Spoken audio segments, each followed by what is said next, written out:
Maurice Sanda et le principe de la réciprocité. Le ministre Maurice Sanda, ministre donc des Affaires étrangères et des Guinéens de l'étranger, était la semaine dernière à Paris. Il s'adressait donc aux Guinéens de l'étranger, à ses compatriotes, et dira ceci en s'adressant naturellement, en parlant donc du rapatriement des étrangers du côté de la France, qu'il qualifie d'ailleurs de loin de sauvage. Il dira ceci: vous renvoyez un Guinéen, je renvoie un de chez vous. Est-ce que pour toi c'est une très bonne définition de la réciprocité? Alors, il faut déjà placer les choses dans leur contexte.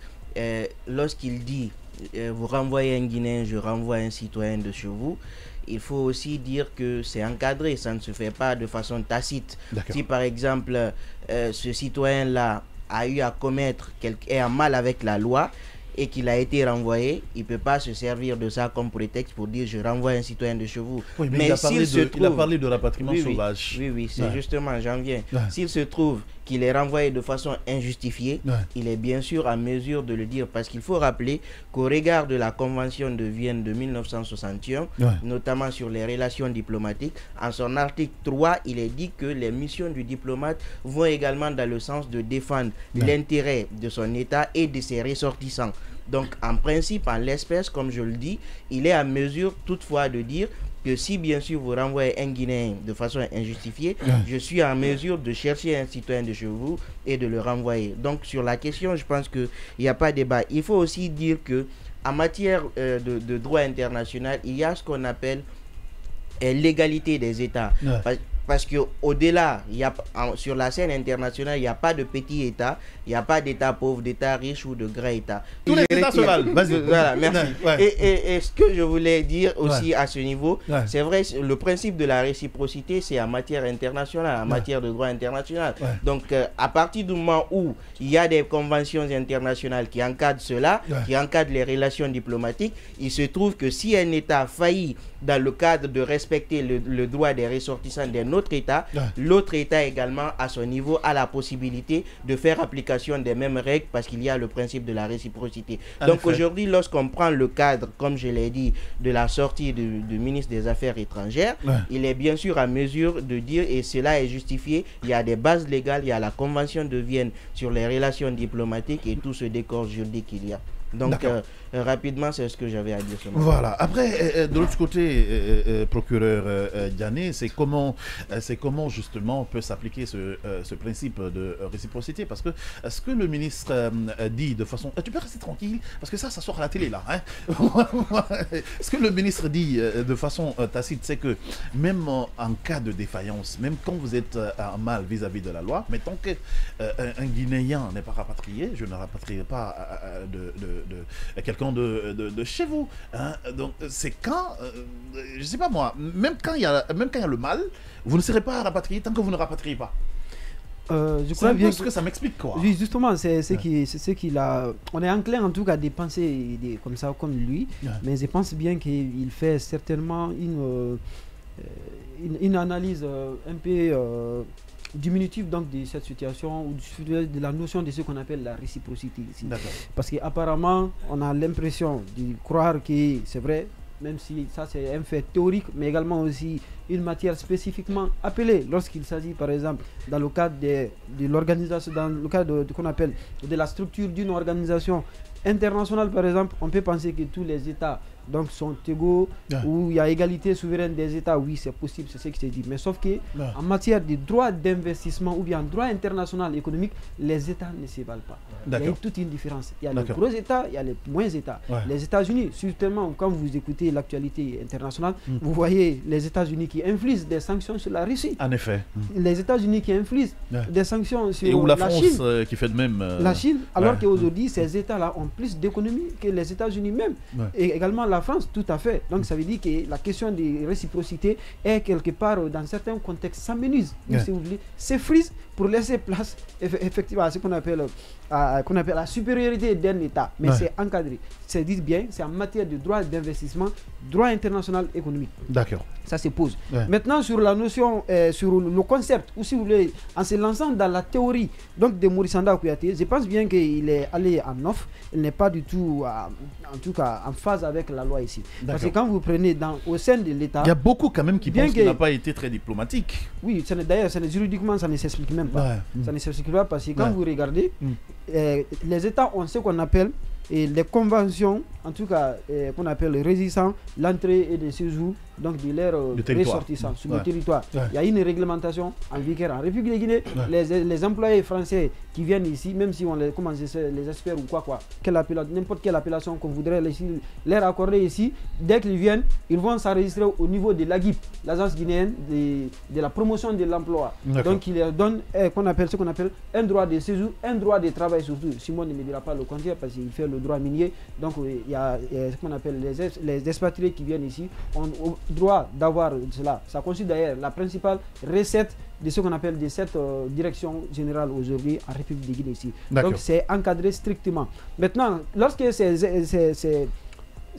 comment je vais appeler ces gens-là, ces expatriés-là commettent des infractions ici, ce n'est pas la loi française qui va s'appliquer sur eux, mais plutôt la loi guinéenne ici. Ça veut dire que donc les lois d'ordre public s'appliquent non seulement aux nationaux, mais également aussi aux expatriés. D'accord. À d'autres nationaux qui résident sur le territoire de la République de Guinée. Ça, c'est clair, c'est écrit noir sur blanc dans le Code civil. Les lois d'ordre public s'appliquent non seulement sur les ressortissants des États qui sont en République de Guinée, mais également aussi sur les Guinéens ici. Maintenant, si c'est à l'État de justifier, est-ce qu'il est nécessaire de rapatrier cette personne ici ou de ne pas rapatrier cette personne. Et de chercher à comprendre si la personne est en déphasage vis-à-vis de la loi. De la loi. Donc cet État est en droit vous ne pouvez pas vouloir de l'expulser sur son territoire. Cet État est en droit de l'expulser sur son territoire sans avoir passé à ce qu'on appelle à une mesure de réciprocité. Et là, si, en tout cas, il voudrait appliquer donc cette réciprocité, ce principe donc de réciprocité ici, il va sans dire qu'il ne peut le faire qu'à l'égard des expatriés qui ont commis des mêmes infractions ou soit qui sont reprochés donc de ces infractions ou d'avoir commis ici donc des infractions ici. Mais ce n'est pas parce que la France va rapatrier un Guinéen qui est en porte-à-faux avec la loi en France là-bas que vous allez partir voir peut-être le consul de la France en République de Guinée ou bien un directeur d'une entreprise française en République de Guinée vous dit que vous allez le renvoyer. Ce serait en toute violation non seulement du droit international mais également aussi même des lois de la République de Guinée ici. Parce que qu'on appelle le rapatriement est strictement encadré non seulement par les lois nationales mais également aussi par les conventions internationales ici, comme Simon l'a dit ici. Bien. Allez, Robert, comment tu as compris cette sortie du ministre Maurice Sanda? Pour beaucoup, il a plutôt mis le cœur là devant et il voulait, de toute façon, il était en face des compatriotes, il fallait dire des choses qui les plaisent, mais pour beaucoup, il serait allé quand même un peu plus fort. Je trouve également qu'il est parti un peu plus fort. C'est vrai que chez nous, on a toujours tendance à agir avec notre cœur, à penser c'est-à-dire à refléter même dans notre communication diplomatique ce que pense la population ou ce que ressent la population. Mais par contre, la diplomatie a ses règles, la diplomatie a ses... C'est les tacts, c'est les manières. Voilà, c'est des manières, il y a la façon de le faire. Nous avons vu pas mal d'États ou pas mal de présidents qui se sont exprimés. On a vu Félix Tshisekedi, c'est passé ici en Afrique tout à côté. Sa communication à l'endroit de la France, on pourrait dire que ce n'était pas aussi une communication réductrice que ça, mais les mots étaient là. C'est-à-dire que les tares qu'il voulait dénoncer étaient bien dénoncés, mais la forme de communication utilisée, cela peut... Peut-être que l'homme s'est voulu poignant. Oui, on peut être... Un peu comme un certain Alpha Condé à l'époque. On peut être poignant, dur, mais tout en restant doux. C'est-à-dire qu'on peut avoir, comme on pourrait le dire, une main de fer dans un gant de velours. Comment cela se passe? Il peut utiliser des expressions qui cachent ou qui ne mettent pas à nu 100% toutes ses aspirations, mais le plus intelligent, comme on aime le dire chez nous, connaisseur connaît. Voilà, quand tu dis certains mots, certaines personnes se sentiront touchées. Alors, pour prendre d'abord, comme je le disais tout à l'heure, l'idée de valoriser nos États, c'est vrai, c'est bien, mais face à une situation comme telle, il faut quand même reconnaître la suprématie de certains États, parce qu'aujourd'hui, si on parle des aides octroyées à l'Afrique, les aides que les étrangers, que les Français par exemple, viennent donner en Guinée, pas forcément des aides, mais les accompagnements qu'ils font dans notre pays, on pourrait se dire tout nettement que la France est au-dessus de la Guinée. Attention, on passe après non, mais attends, il faut se dire la vérité là. Oui, il faut se dire la vérité, bien que étatiquement, on est là pour... Sur la puissance de l'État, on est bien d'accord. Mais sur les questions d'intérêt, il y a aussi...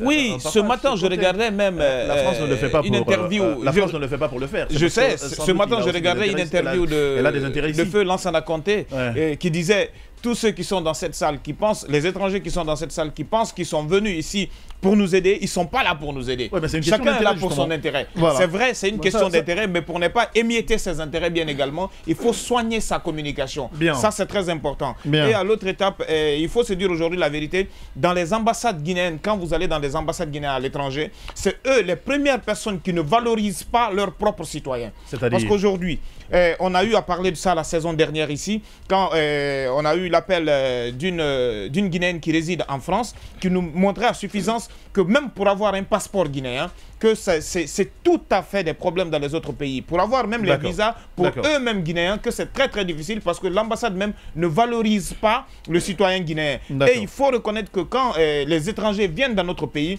ils se mettent en conformité pestel, c'est-à-dire toutes les conformités, tout ce qui est en matière de légalité, ils font en sorte qu'ils soient dans les règles dans notre pays. C'est comme ça se passe. Super. Mais si nous, par contre, nous allons chez eux, et que nous commettons certaines choses, certains actes, privilèges. On n'a pas les mêmes privilèges. Surtout que nous sommes chez eux. Si eux, ils respectent la loi pour être chez nous, mieux vaut pour nous également respecter la loi pour être chez eux. Voilà. Après, d'accord, super. Allez, procureur Robert.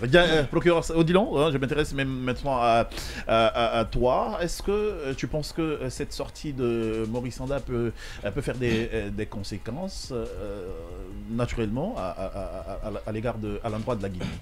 Oui, mais bien naturellement, cette sortie de Maurice Sanda peut faire des conséquences directement ou indirectement à l'endroit de la Guinée, parce que lorsque ce sont nos compatriotes qui en subissent les conséquences, c'est bien notre pays qui le subit. D'accord.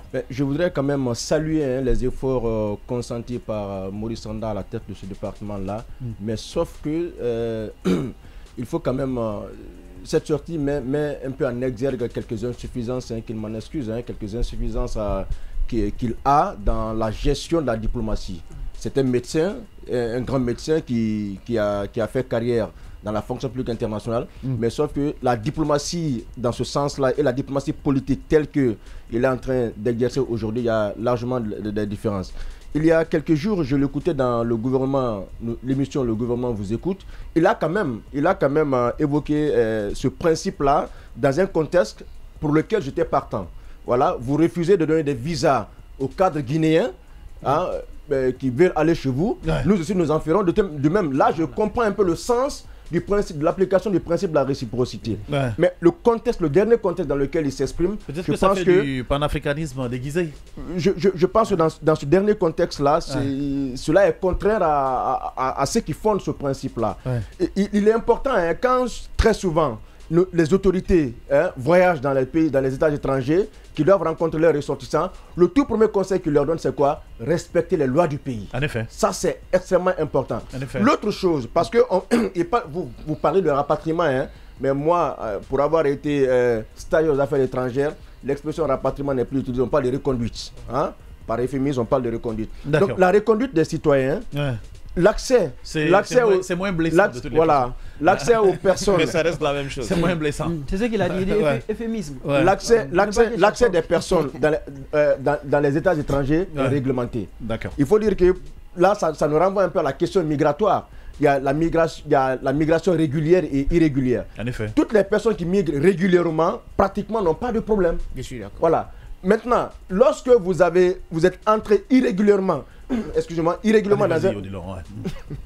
Lorsque vous entrez irrégulièrement dans un État, donc il est de la responsabilité de cet État-là, de vous encadrer, de prendre des dispositions si il lui sied de vous reconnaître dans votre État. Aucun État ne va vouloir accepter qu'il y ait des personnes qui immigrent en son sein de façon irrégulière. Donc, je pense que le conseil que le ministre Maurice Sanda aurait dû donner aux ressortissants guinéens, c'est de faire en sorte qu'ils vivent conformément aux lois de la République. Voilà. Maintenant, et ce conseil, il a bien donné. Il y a quand même, en parlant de cette réciprocité-là, je l'aurais même pu bien pointer du doigt la réciprocité, mais en contextualisant. Et il faut ce matin rappeler quand même que les États, c'est vrai, au nom de la souveraineté des États, quand on parle de la souveraineté externe, surtout, on dit qu'il n'y a pas de gouvernement international. Donc les États sont égaux. Mais ça, c'est sur le papier. Dans les faits, ce n'est pas le cas. Et il y a quand même, dans les relations internationales, ce qu'on appelle les critères de puissance.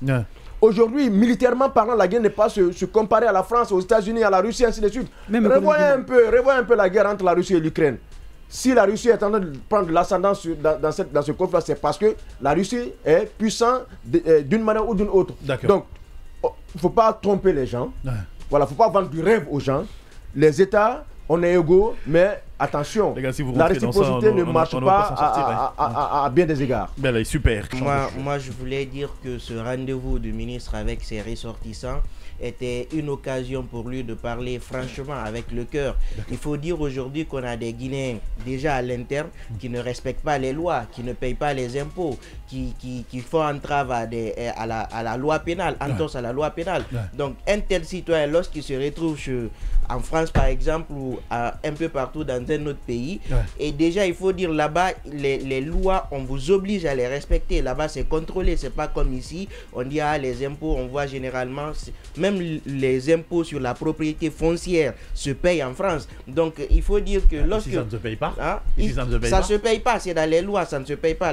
Les taxes sur la propriété foncière... Moi, on m'a amené à la maison la dernière fois. Non, ta parcelle, tu payes ta taxe sur ta parcelle. Non, sur la maison. Voilà, donc... on a dit ça, on a appelé ça taxe sur habitation. CFU. Les gens la contribution foncière unique. Unique, voilà, justement. Donc je veux dire... C'est vrai que c'est pas beaucoup qui payent quand même. Un tel citoyen, lorsqu'il se retrouve en France où la réglementation est aussi stricte et aussi appliquée, je pense qu'il a un problème avec la loi. Donc le ministre devrait, dans son rôle, dire aux citoyens, respecter la loi de la France, respecter la loi de tel pays. Mais il l'a dit, il l'a dit. Plus loin, il l'a dit. Tâchez de ne pas être mal avec les lois. C'est contraire à cette communication, à cet aspect, à cette... Je crois que la communication était un peu trop poussée. D'accord. Il y avait de l'émotion là. Voilà, on pouvait utiliser